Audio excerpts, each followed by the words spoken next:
Hello class. This week we are going to start module number 2. This is just a brief introduction of what is module 2 about. We are going to cover 2 chapters. Chapter 15, which is about the freshwater system, in chapter 16, which is basically about of the water ecosystem that we have in the planet. In the next coming 2 weeks, we are going to introduce concepts that are very important. Okay, where is located the major resource of drinking water that we have in the planet? We are going to realize that basically it's a very small portion, but very, very small portion of all the water that we have in our planet. You have to take into account that almost 75% of the surface of the earth is covered by water. But from that, only 2% is fresh water. And that's what you have here. Actually, you are going to see this graph many times during the development of chapter 15. Okay, not only in the PDF lecture that you're going to find in Blackboard, but also in the exercise that you are going to work with in mastering environmental science. And as you can see here from this pie chart, only very small portion is the one that we can consume. The ocean water doesn't mean that the ocean waters are not important. No, they are very relevant, and that is something that we are going to discuss on chapter 16. What is the relationship between the ocean's water and the climate, and what are the resources and the ecosystem that we're going to find there? But chapter 15 is about what we have in terms of water that can be sustainable for the consumption of our society. And as you can see, it's in a very small portion of what we have in the planet. And from that very small portion, most of that fresh water today is in storage. So we cannot access that water because they are contained in ice cap and glaciers. So at the end of the day, what is going to be available is just about 30% from that 2.5% that we have all over the world. It's very tiny. And in chapter 15, we are going to introduce a concept that is called water mining. Water mining means that we need to be conscious that the amount of water, freshwater resources that we have in our planet is very tiny. So we need to make a sustainable use and wide management of the fresh water to make sure that we are going to provide those resources not only today, but also for future generations. What happens when we withdraw the surface water? When we withdraw the surface water, you're going to see examples like the one that we have in the Aral Sea, okay? That there was no management of the surface water in the sea, in that lake, okay, in Eastern Europe, and today we collapse that lake, as we can see here in this example, okay? Also, one of the problems is when when we are talking about the water that is not in the surface, but is in the storage, not only the ice cap and the glaciers, but the aquifers, which is the groundwater.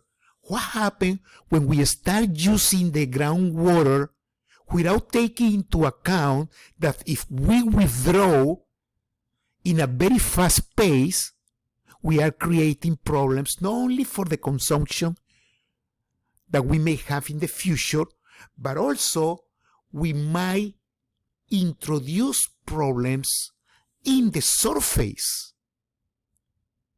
of the continental platform.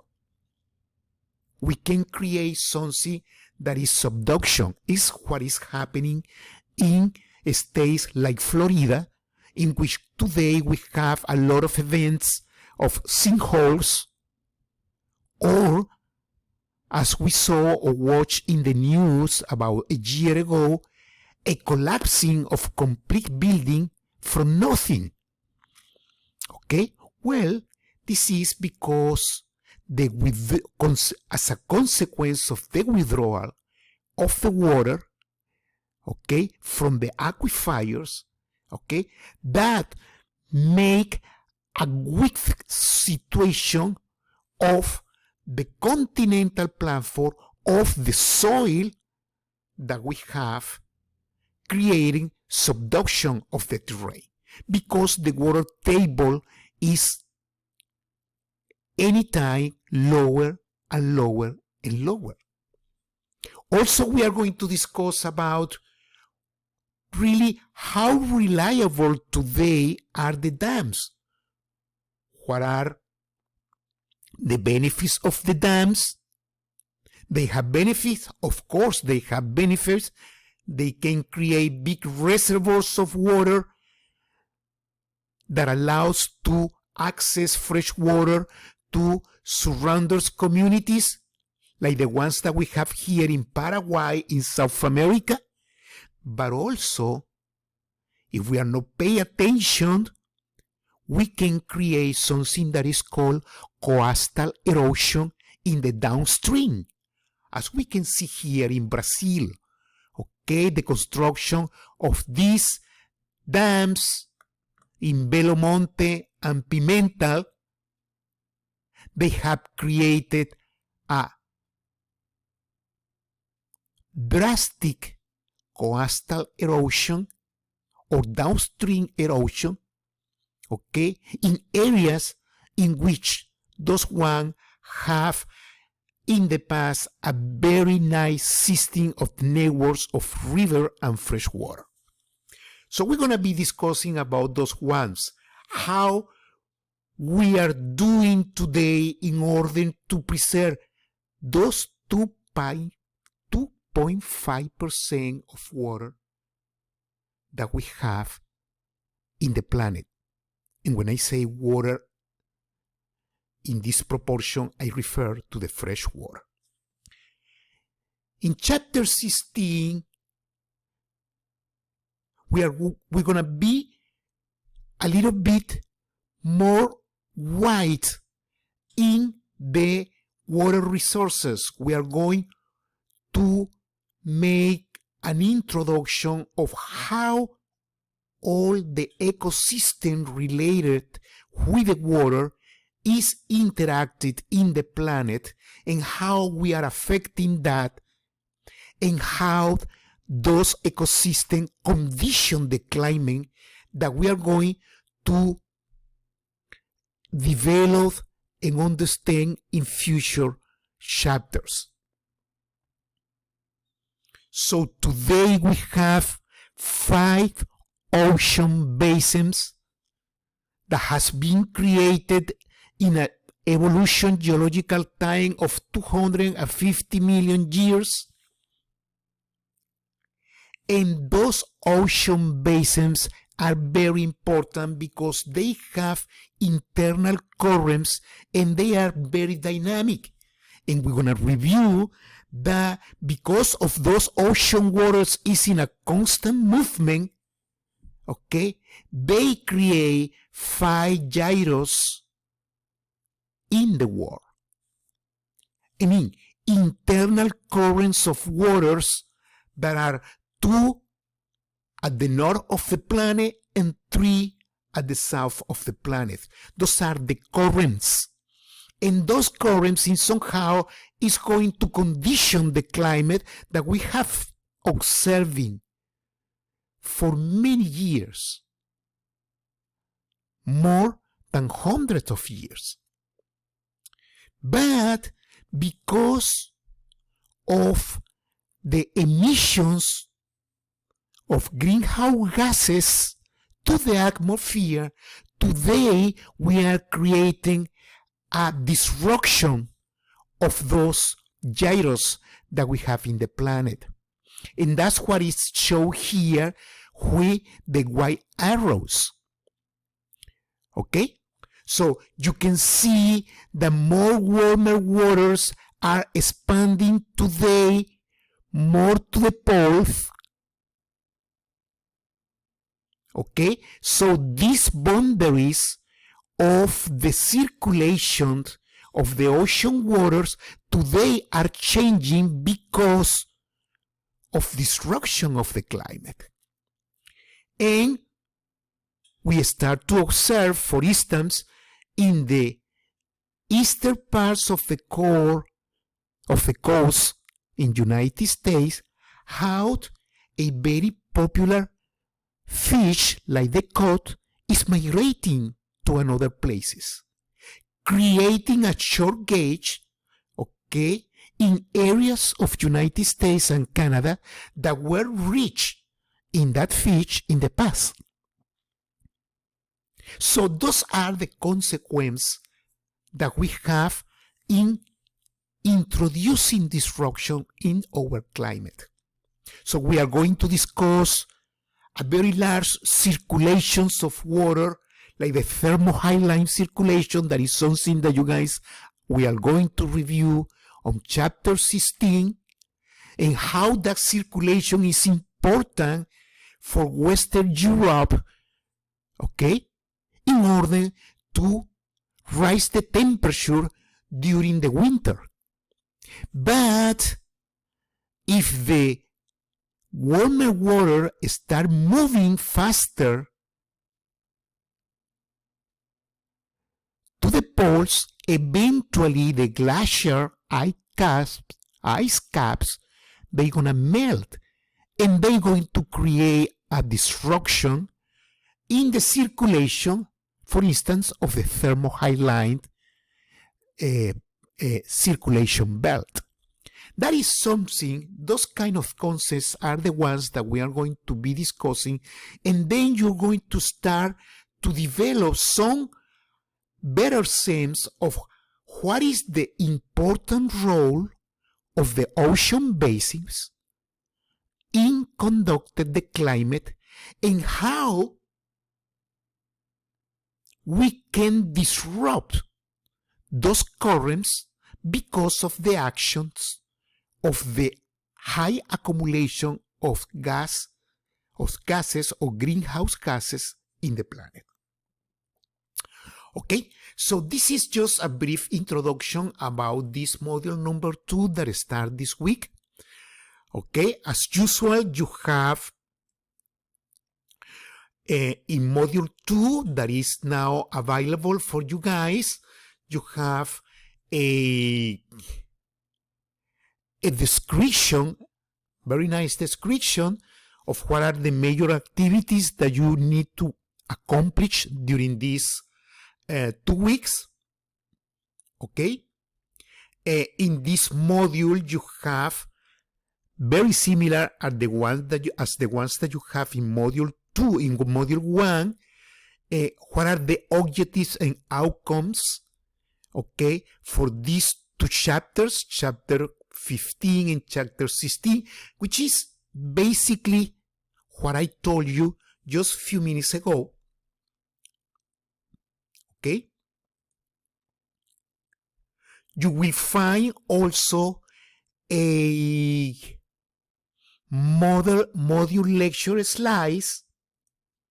Okay, I invite you to review in detail each one of these PDF lectures, okay, those lectures are long, many slides, and what I have done is to include new slides that are not in your textbook to make easier the comprehension of this chapter. Okay.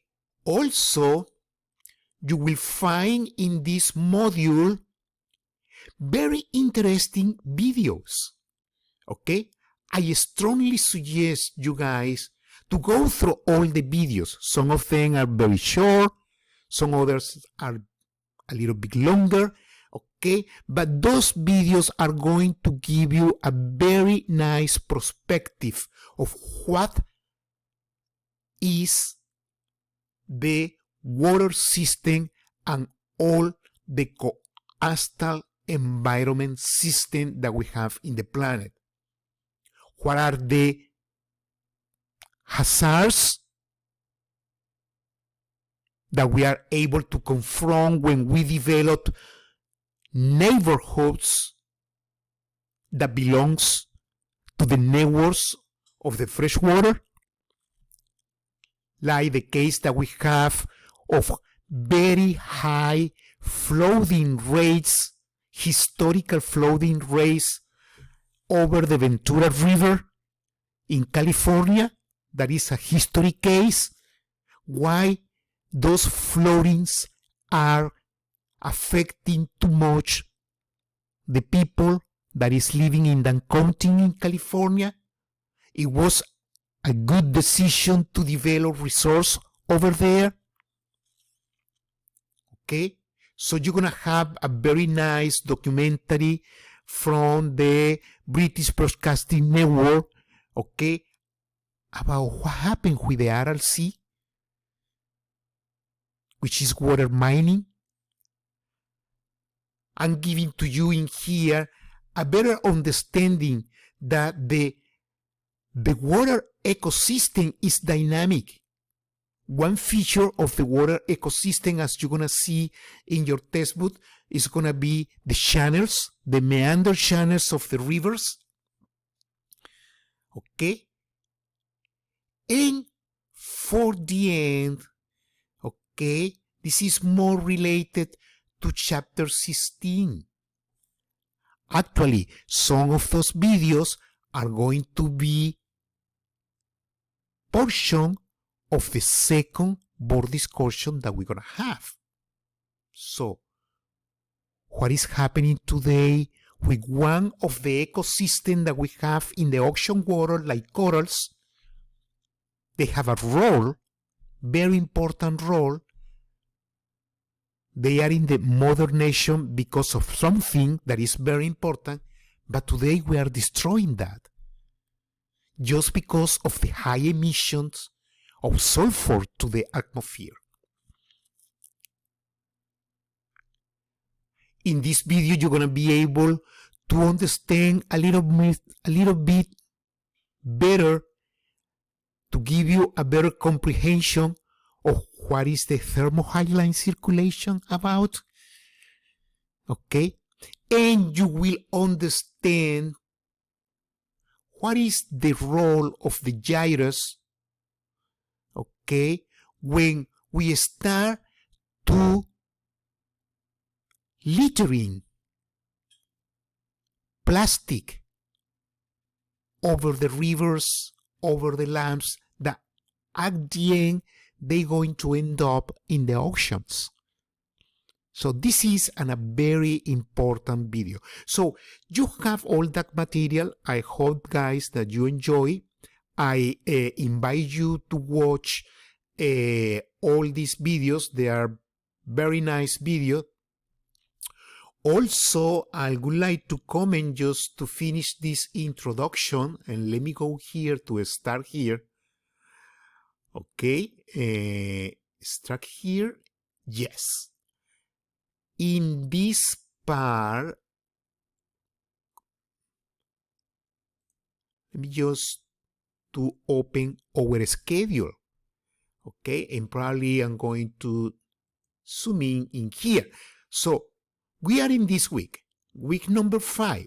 We start with chapter 16, then next week 15, and then next week chapter 16. So this week you're going to start with all the mastering environmental science activities related with chapter 15, but also remember, okay, this is a reminder that this week between September 21st and September 23, okay, the first lecture exam is going to be available for you guys to work with. That first lecture exam is about module number 1 that comprise, as you know, chapter 1, chapter 13, and chapter 14. Make sure that if you have any temporary license for mastering environmental science, make sure to be current during this week and avoid the risk of missing this lecture test, because as you know, there are no makers for the test.